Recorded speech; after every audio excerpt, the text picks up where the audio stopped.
the biggest problem that everyone watching this video has is they launch ads, they get some results for 1 or 2 days, and then it just flops. It just kind of plummets. So like, how are you kind of not in that boat? I just did something really crazy. I met someone online that went from 1K a day to 16K per day in just 6 days using TikTok Spark ads. I was pretty mind blown by this. I've never seen something like this. And so I reached out, asked him if he wanted to do a podcast, and he was down. So for 20 minutes we spoke. I asked some crazy questions I got some answers to that I didn't even know about. So I'm sure you didn't know about this. So just sit back and get ready for this absolutely value video. And hopefully after you can go run your own TikTok Spark ads. Let's go. All right.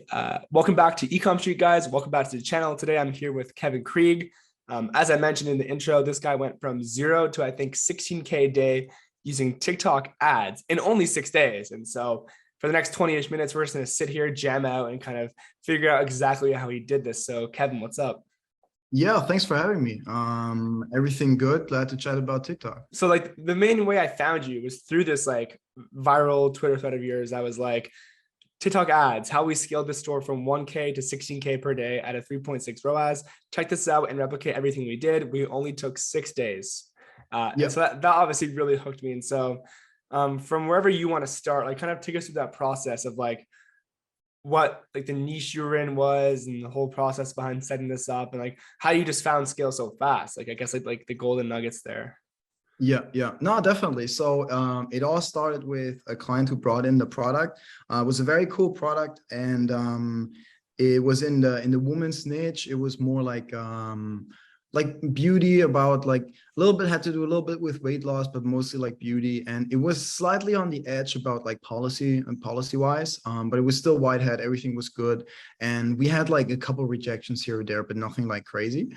And yeah, so it was definitely like very visual, so that's always important, right? If you can show not tell, and also show in a way that that works with UGC, right? So obviously we only used UGC style content for it, and if you imagine like Facebook, you can do animations, you can do like some sort of 3D stuff with vibrating pain point or whatever. You can't do that really on TikTok, so we really stayed native with it. And yeah, that was pretty much what the product was about, but very broad appeal also. So yeah, it was cool to take it on. You know, we saw it and we're like, okay, that's kind of interesting to see how it goes. Yeah, I kind of like, do you think is your preference kind of to go with those mass market products versus something super niche down? Yeah, I mean, definitely yes, and because it's a little harder to target on TikTok than it is on Facebook.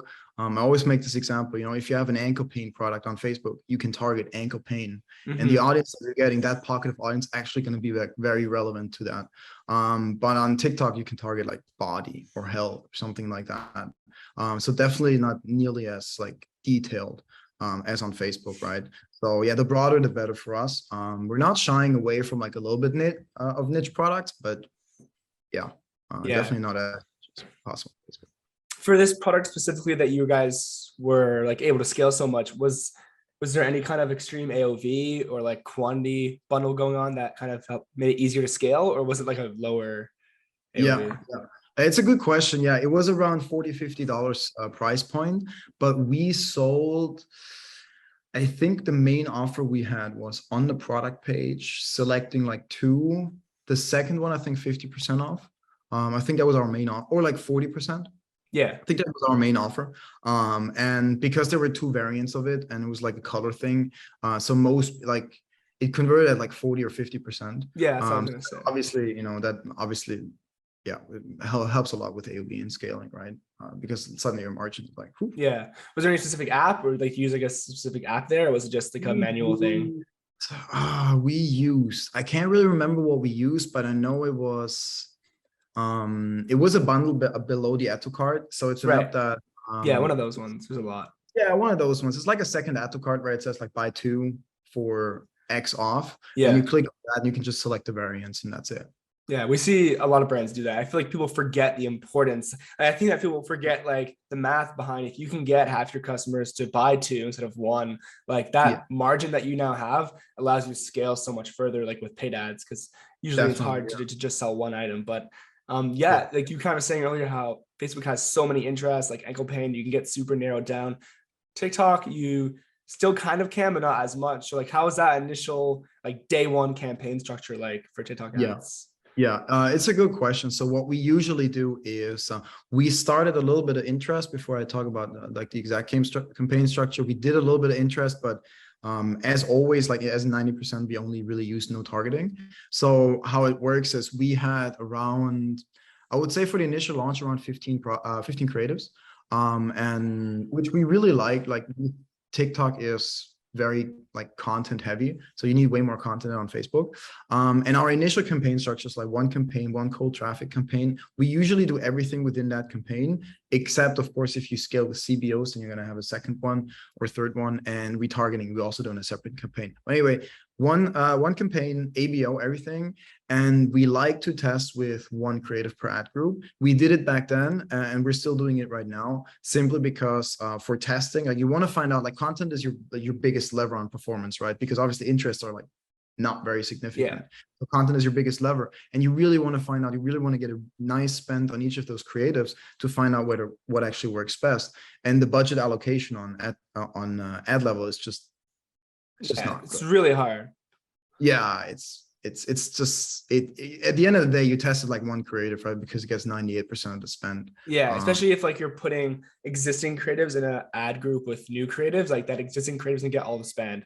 Like TikTok is very strict with that. So that's what we're also doing as well. Like we're doing one creative per ad group.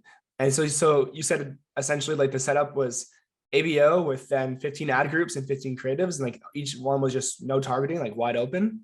Yeah, exactly. No targeting. Because it was a women product, obviously we picked women. So sometimes we're going to pick demographics, but most of the time, even we're letting it broad. But this case, again, like women, and I believe we like sometimes we do above 18.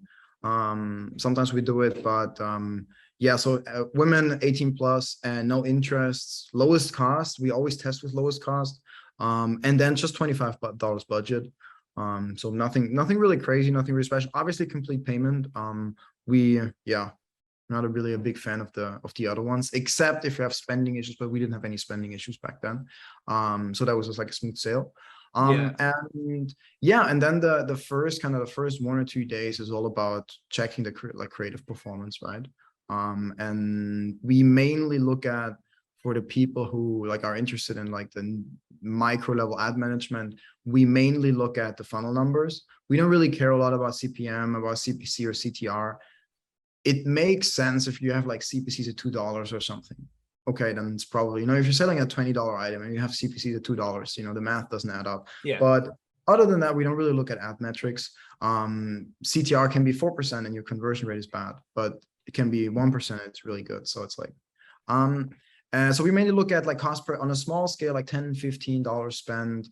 We're going to look at add to cart numbers, cost per add to cart specifically, obviously, and just compare those, because if you have 15 creatives and one of them or two or a couple of them get like $1 add to carts and another one gets like $15 spend, no add to cart, the chance that it turns around and actually performs good to this degree that you can actually use it, very slim, right? So we want to protect like profitability, and then we cutting it very early. But yeah, other than that, just like letting it run for like 1 or 2 days and checking which one has like profit, right? Which one has a positive ROAS that we can work with. That's like the first 1 or 2 days.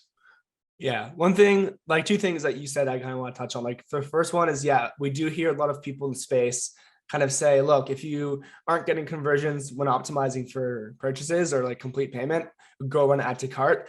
I don't agree with that either. I think that the minute you start doing that, you're basically telling TikTok or you're telling Facebook to like only find you people that want to add to cart. And that's going to kind of screw you in the long term. Like you should be optimizing for purchase from day one. I think a lot of people get that wrong. So I kind of want to cover that. And then number two, what was the last thing you said? Oh, we were talking about attribution. That's what I was thinking of. So like when you launch this campaign and you're tracking add to carts and purchases, we see that like if TikTok tells us that we got 10 conversions in a day, we actually got closer to like 25, maybe like 29. Like it's like there's like a big jump up there. And so I'm curious, we're using tools to help track that, or were you kind of just like, was TikTok the only source of traffic so it was easy to like single out what was working, or how did you kind of? In that case, it was the only really traffic source. And so it was very easy. It was very, very straightforward. And also the only product really we advertised. So, I mean, right. But in the case that, for brands that we work with, for example, a lot of times, obviously they're coming to us, they're already using Facebook, Pinterest, Google, and they might have just like triple whale hires. So obviously that's a good choice. We like to have that. Works very well with TikTok. If they don't, like triple whale also works very nicely. And if they don't, and like sometimes it's hard to, we don't want to force a client to say like, okay, you got to use Hyros, because all like TikTok accounts, like some track 60%, 70%, some track 30 or 40%, right? And in that scenario, sometimes it's hard to convince the client to be like, hey, it's a good idea to use Hyros, maybe a triple whale, because they have their existing ads on Google. Yeah. They've been running forever. They don't want to change their URLs. They don't want to like deal with that, right? Yeah, it's quite a bit.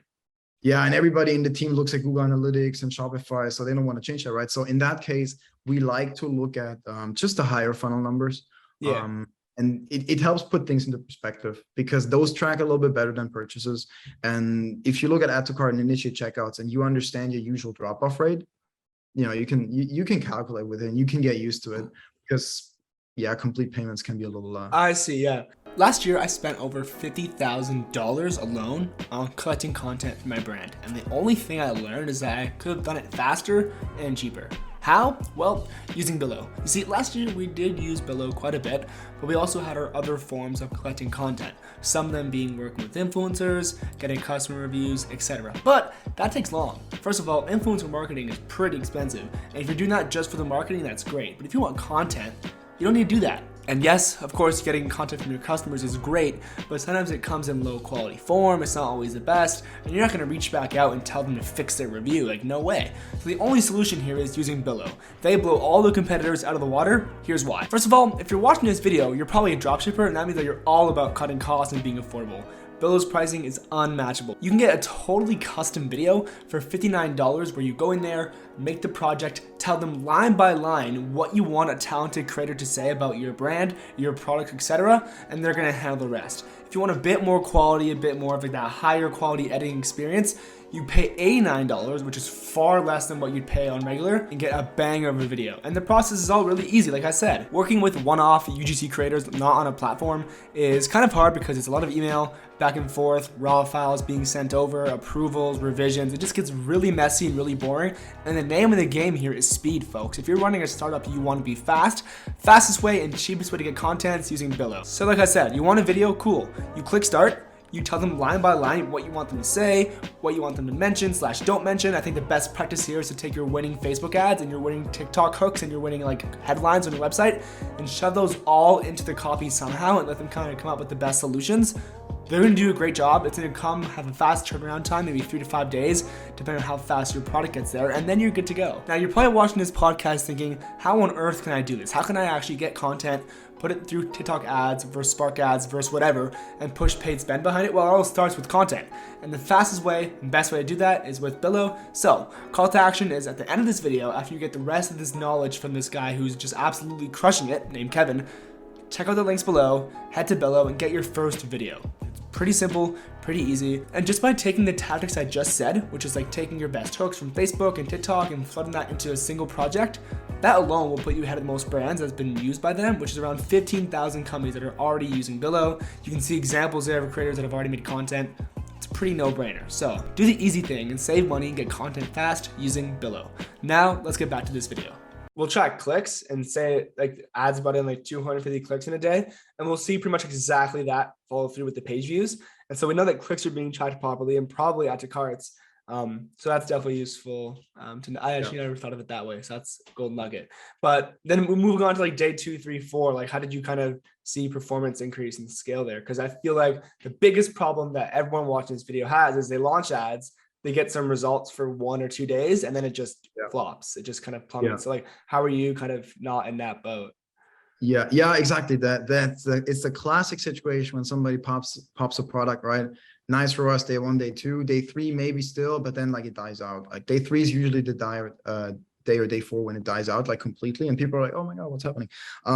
Most of the time the reason is because like TikTok's very like strong. Same I think on Facebook, but with those 50 conversion events. So they really want to have per asset those 50 conversion events per week, right? So when you're having these lowest cost ones and you're getting 2, 3, or 4 conversions a day, and it's really nice for us, like for us, but after 2 or 3 days, the TikTok algorithm realizes can't get there. No chance it will get to those 50. And then the performance just drops and the optimization just gets messed. So in that case, we only use those small ad groups, those like $20, $25 lowest cost ones to test initially. Day 1 or day 2, we test it out, and everything we get in that time frame, we use. We're like, okay, if it's a 4 ROAS on that creative, we know it works. It's verified to work. Of course, we're going to leave it on and see how it does. But if it dies out, we don't really care because it's already verified to work. So it's like, yeah, it's proven, right? So what we did back then is, and we still do it a little bit. Something's changed. I'm going to touch on it in a second. But what we did back then is we used ACOs a lot. So for people watching, automated creative optimization, something you can turn off on ad group level, turn on ad group level. And you can just do that to pop like 2 or 3 creatives in one ad group. And if you do that, you have 5 different texts as well. So you get a lot of variations. And then just $100 budget, something like that. And in this case, we're only popping in, like we had a very good ratio of winning creatives. We had like half of them pop off. So we had like 5, 6, 7 immediately that we could use. So in that scenario, we would just create like, let's say 2 or 3 different ACOs, right? Like say ACO 1 is with creative number 2 and 4, ACO 2 is with creative number 5 and 7, stuff like that. And then have those running for like 1 or 2 days. Same thing goes again, like we want to verify first, like whether that works, but obviously we're moving up a little bit in budget there. And that's when when that's verified to work, which back in the day when we did that was like a 90% chance that those work because you're only using verified stuff, right? Yeah. You already got like 5 ROAS on the 3 so creatives. You take the winning videos and drop into a DCO or ACO and then just like change up ad copy. Like, do you think like ad copy is that important, like in the text, or is it more, are you optimizing like the scroll stopper?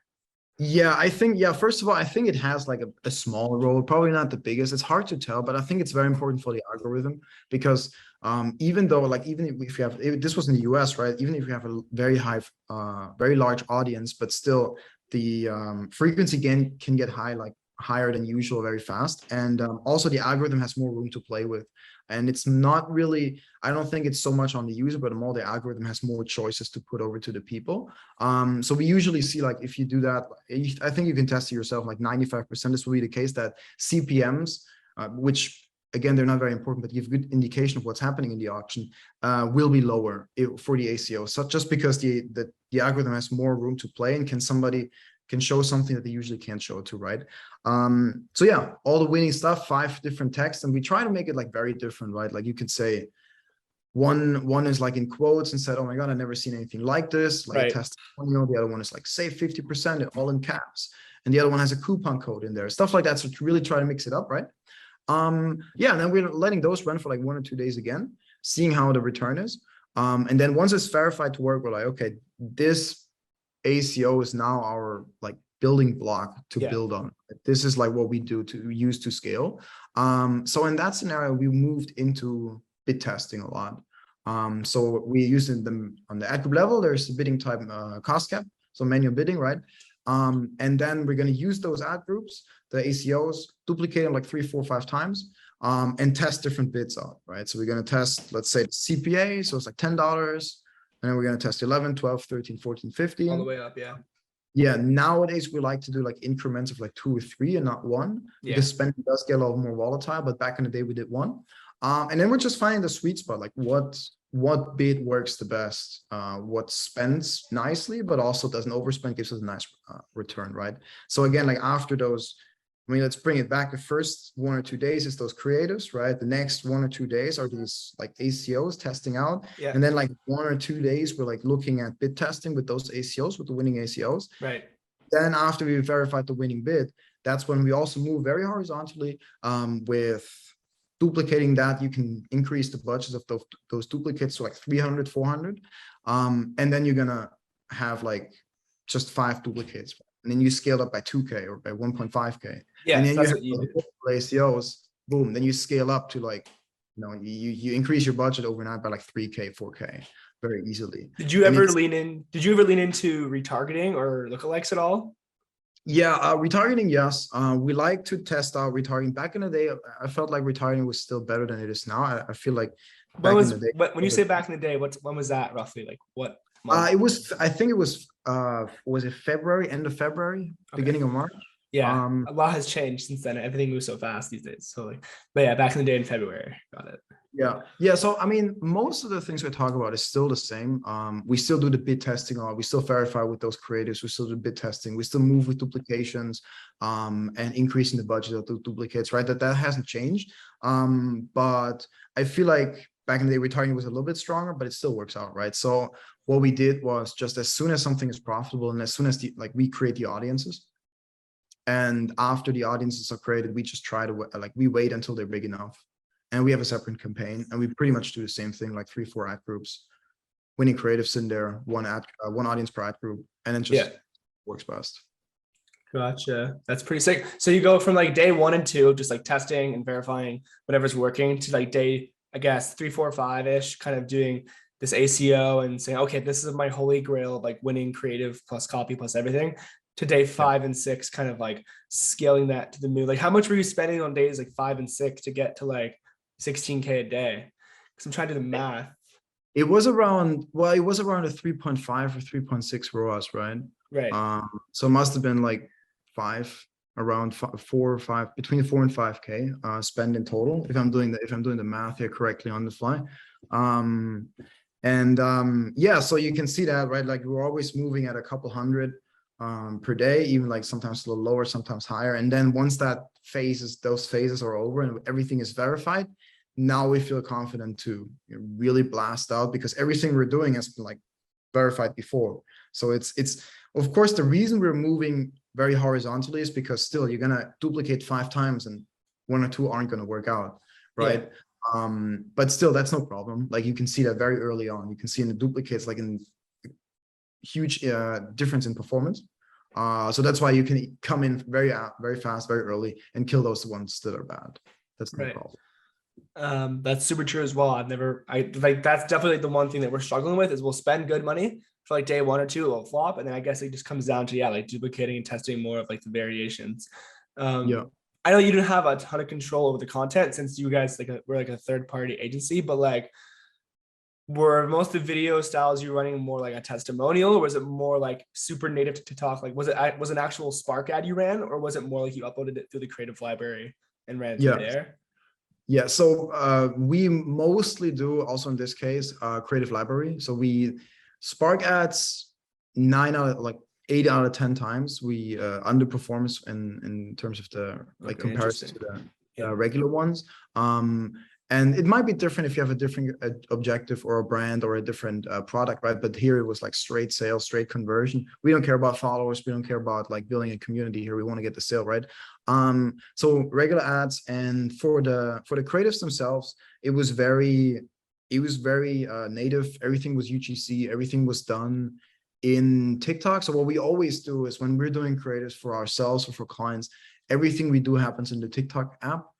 So our creators, we have around, we pump out around 300 creators per week right now, and all of our creators are doing, are filming and editing and uploading in the TikTok app. And then we're just downloading those videos and have them in the creative library. So everything is like very native. All the songs, I mean, might have even be a copyrighted song in there. I don't know. It's a gray area for sure. It's definitely a gray. It's gray area. I think like 1 in every million brands it's caught. I think recently one of them did. It was a humongous brand that got in trouble and like sued by Sony. But it's that's the thing. Like if you don't use Spark ads and it's just a post and you're a small brand, like of course if you're a huge brand, I mean I wouldn't do it if I was like Nike or whatever, but if you're a small brand, it's like everybody does it, and in the auction it just works way better. So it's like if you don't, there's thousands of them that do it that don't get caught, and you just have to play the game, right? You just have to play along to get the performance. And so these videos that people on your team are creating, so 300 videos a week, are a lot of them just like trends, or are a lot of them like recreating old ads that worked well and kind of just like tinkering it a bit? Or like, because mostly like we have a page that has like 170K followers, and so almost every ad that we run is just our viral videos as Spark ads, and that is doing okay. And whenever we tried to run through Creative Library, it was all right, but we kind of saw that Spark Ads was just easier to launch. And it's kind of just like we're killing two birds with one stone by going viral and then putting paid spend behind it. But I'm gonna take your advice and kind of try Creative Library. But about the content itself, because I know people here are watching, they know how to use Billo or like get content from elsewhere, and now they're just trying to figure out like what their creators should say or do. Like, is it like a trend, like super native, not call to action based, or is it more like an ad that like screams at them to come click right now? Yeah. So we like to differentiate between organic videos and paid videos, because if you post it on your TikTok profile, right? If you usually, like people starting out, they're doing organic TikTok posting 5-10 times a day, they want to pop off. So how do you pop off if a video gets viral? So a video gets viral when there's a lot of engagement. So the videos that you post, they're on organic, are meant to engage, whereas the video we use on paid are meant to convert. So there's a difference there, right? You can see a lot of big accounts, it's just about like random suggestive stuff that hopefully engages a lot of people to say, like in the comments, oh, what the fuck, what's wrong with your stepsister or whatever, like stuff like that really wants like people, I have something in the background that looks sexual, people are like, oh my God, what's that in the background? And right, I've seen those before. But yeah, it pops off, right? But on paid, we really want to just convert. Like, we don't care about the followers, we don't care about, of course, engagement is good, is a good indicator, right? But we want to have funnel actions. So everything we do is like, we give our creators a couple as like one long SOPs and a couple of criteria, and we have 4 elements that go into each video. The first one is I would say the most important one is their experience and their competence. So we only hire content creators who are like addicted to TikTok, right? They understand, they have like an implicit feel of what works on the platform, with like what's good. The second one is like, we have a couple hard rules which every creative needs to follow. Roughly the AIDA principle, if you ever heard of it, Which one? The AIDA principle, like attention, interest, desire, action, where it's like, you do something sensational at the start, you're like, wow, that's so cool, or whatever. And then you slowly move into the transformation, benefits, features, and like, you want to have like that desire build up, and then a call to action. And then like a certain length, like between like 7 to 15 seconds. So those are the hard rules. We have a couple of them. That's the second element that goes into it. The third one, for each shoot, we have like an angle worked out for the product, right? So, I mean, if you're selling an eyebrow product, you could say, this is completely different if you're saying feel confident at school, or have you plucked your eyebrows too much, so now they're thin. Right? Like, those are 2 completely different messaging. And for each shoot, we want to set up a certain messaging for the creator, so they don't have to think about the product itself, because the client knows a lot about the product, right? The content creator doesn't. So we want to get that over to the creator. So that's a third one. And the fourth one that goes into each shoot is a long list of inspiration. So we have just a long list of like 100 books, like 3 reasons why, how to do X, and that all goes into a shoot. And we all provide that to the creator, and then they just pump it out. So we don't do any script writing or songs. They just select everything themselves, whatever they think is better. Yeah, that's exactly how we did it. And that's how I recommend most people watching should do it as well, where it's just like, if you have no presence yet on TikTok, but you've ran some successful Facebook ads or whatever, like take the most generic hooks you can and see what works for you. And the more and more you do it, the more and more you know what will actually work for your brand. You can just triple down those ones and move away from like the generic ones, because eventually that also dies down. And what you said about creators is super important as well. Like, when you're vetting them out, they have to kind of understand TikTok and like eat, live, breathe, sleep it, or else they're just going to make something that doesn't look as native. And like, I don't know how to explain it, but a consumer can just like see a video on TikTok and instantly know if it's like good or bad, and they'll be able to just say, oh, this is bad, they'll just like scroll. And so whenever I see a brand posting stuff without like TikTok's native text on the video, they use like a different app to make text, big red flag and stuff like that. Or if they're not keeping it 9:16, they're re-uploading like a 4 to 5 video in there, and there's that black space. Like, those small things I feel like can go a long way, and it sounds obvious, but I feel like some brands forget it. So that's so many brands, like they have like content that's like too polished. They use it on, Adobe and like nice effects, but just like effects that are not on TikTok. They're not from TikTok. So you can really tell that. So it looks nice, but exactly. And TikTok's biggest creator now is like some dude who like passed Charli D'Amelio. It's like some other dude who makes like the most like native iPhone videos ever. Like, it's nothing polished at all. Like, he's just a very funny person. I forget his name, but he passed Charli D'Amelio all by just know the guy. Yeah, he's hilarious. And I'm surprised he passed Charli. That's insane.